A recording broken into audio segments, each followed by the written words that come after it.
నమస్తే, నేను విజయారెడ్డి. ఎస్, ఈ ఫిరాయింపు ఎమ్మెల్యేల విషయంలో జరుగుతున్న తతంగం అంతా కూడా చూసినాం. మళ్ళీ తాజాగా సుప్రీంకోర్టు న్యాయస్థానము స్పీకర్కి ఏమిచ్చింది, మళ్ళీ నోటీసులు ఇచ్చింది. ఎందుకంటే స్పీకర్కి ఇచ్చిన ఏదైతే అత్యున్నత న్యాయస్థానం ఆదేశాలు జారీ చేసినా దాన్ని తాత్సారం చేసిరని చెప్పేసి మళ్ళీ కోర్టులో వేయడము, దానికి జతగా బీజేపీ ఎమ్మెల్యే మహేశ్వర్ రెడ్డి కూడా దానికి ఇంప్లీడ్ అవ్వడం జరిగింది. కాబట్టి మళ్ళీ కూడా నోటీసులు జారీ చేశారు. అయితే ఇందులో ఏముంది, ఆల్రెడీ వాళ్ళందరూ కూడా బీఆర్ఎస్ పార్టీలోనే ఉన్నారు కదా, ఇంకా దీంట్లో ఏముంది, అంత అయిపోయింది కదా అనుకుంటున్నారు కదా.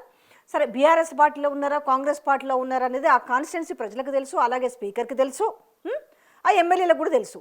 అయితే ఇక్కడ ఏంటి అని అంటే ఒక్కరు మాత్రము అంటే ఇలా ఒక్కొక్కరుగా మళ్ళీ జత కడుతున్నారా అంటే గర్వాపసి అంటారు కదా.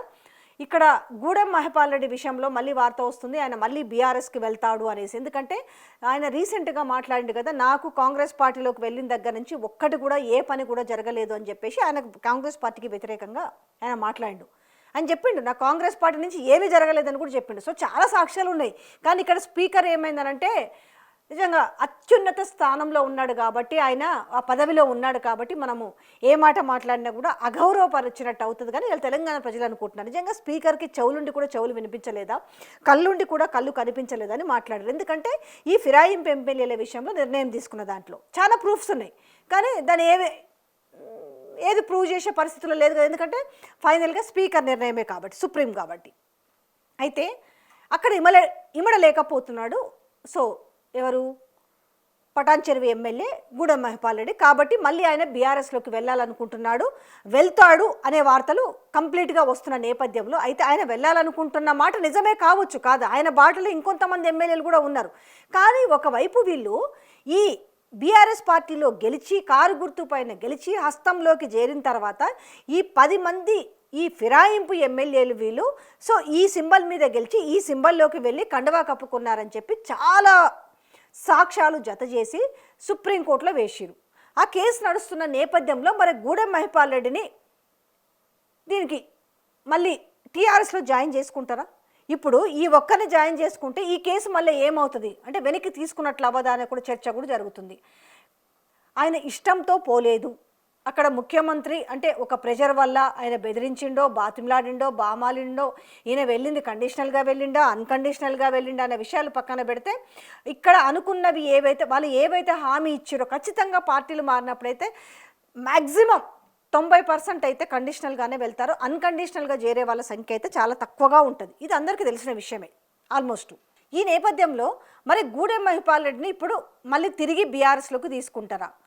అయితే ఆల్రెడీ ఇక్కడ స్పీకరే చెప్పిండ్రు కదా, ఆయన బీఆర్ఎస్లోనే వీళ్ళందరూ కూడా ఈ 10 మంది ఎమ్మెల్యేలు కూడా బీఆర్ఎస్ పార్టీలో ఉన్నారని చెప్పారు కదా, మళ్ళీ కొత్తగా బీఆర్ఎస్లోకి తీసుకోవడం ఏంటి అనే చర్చ కూడా జరగవచ్చు. కానీ ఒక్క స్పీకర్ గారికి మినహాయిస్తే ప్రతి ఒక్కరికి తెలుసు వాళ్ళు బీఆర్ఎస్లో కాదు కాంగ్రెస్ పార్టీలో చేరిండ్రన్న విషయం. అయితే ఇప్పుడు ఒక 4-5 మళ్ళీ కూడా ఏ సింబల్ మీద అయితే గెలిచిరో మళ్ళీ బీఆర్ఎస్లోకి పోవడానికి సిద్ధంగా ఉన్నారు.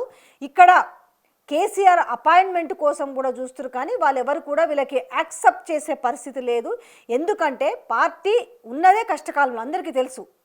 ఈ కష్టకాలంలో ఆల్రెడీ వీళ్ళ పైన పోరాటం చేసిన నేపథ్యంలో మళ్ళీ వీళ్ళని వెనక్కి తీసుకుంటే తెలంగాణ ప్రజల నుంచి ఏ విధమైన వ్యతిరేకత ఉంటుందనే విషయం కూడా తెలిసిందే. అందులో లీగల్గా కొట్లాడుతున్నారు.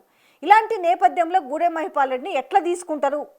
పార్టీ మరీ పలచన అవుతుంది కూడా ఇప్పుడు కనుక. ఎందుకంటే ఆయన పోయిందే ఆయన పైన జరుగుతున్న ఈడీ దాడులు కావచ్చు, ఇంకొకటి కావచ్చు. సో ల్యాండ్ గ్రాబింగ్స్ కాదు, ఆయన మీద చాలా ఆరోపణలు ఉన్నాయి.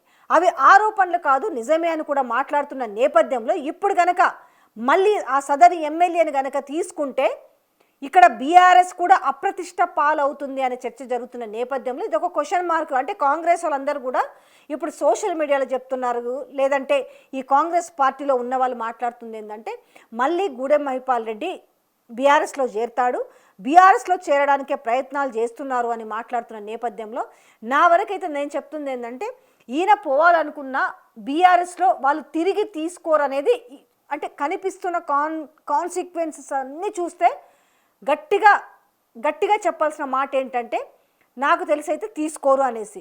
మరి ఏమాత్రం ఇది సఫలీకృతం అవుతుందనేది కూడా చూడాలి.